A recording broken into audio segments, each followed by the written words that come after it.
அதாவது மண்டையில அறிவும் இல்ல, தலையில முடியும் கிடையாது. அது போல ஒரு மானங்கெட்ட பிறவிதான் இந்த அதிமுகவினுடைய முன்னாள் அமைச்சர் உதயகுமார்ங்கிறவன். இவன் என்ன பேசுறான், எங்களுடைய தமிழின தலைவர் முத்தமிழறிஞர் டாக்டர் கலைஞரை அதிமுகவை எதிர்த்ததுனாலதான் எதிர்த்தவர் இன்னைக்கு உறங்கி கொண்டிருக்கிறார்னு பேசுறான்.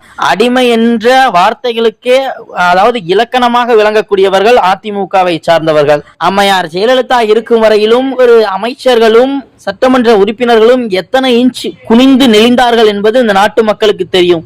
முதலமைச்சராக இருந்த அம்மையார் ஜெயலலிதா அவர்கள் எப்படி இந்த மண்ணுக்குள் மறைந்தார் என்பது மோடி தான் எங்களுடைய டேடி என்று சொல்லக்கூடிய பிஜேபிக்கு அடிமை சாசனம் எழுதி கொடுத்த அடிமை பங்காளிகளுக்கு அது தெரியவில்லை. ஒரு முதல்வரையே அவ்வளவு சின்ன பின்னமாக்கி சித்திரவதைக்குள்ளாக்கி மருத்துவமனையில 73 நாட்கள் வைத்திருந்து அந்த முதல்வருடைய உயிரை கூட காப்பாற்ற முடியாமல் கொண்டு போய் மண்ணுக்குள்ளே வைத்து முதல்வருக்கு யார் போட்டி என்ற கூவாத்தூரிலே கூத்தடித்த தற்குறிகளுக்கு திமுகவினுடைய மிகப்பெரிய ஒரு ஆளுமையை பற்றி விமர்சிப்பதற்கு இந்த தற்குறிகளுக்கு, இந்த சங்கிகளுக்கு, இந்த அரைவேக்காட்டு வழுக்கை மண்டையினுக்கு என்ன தகுதி இருக்கிறது என்று தெரியவில்லை.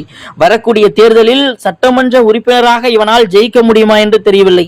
அதிமுகவில் இருக்கக்கூடிய எடப்பாடி பழனிசாமியே தன்னுடைய சொந்த தொகுதியில் டெபாசிட்டை இழக்கப் போவது உறுதியாகிவிட்டது.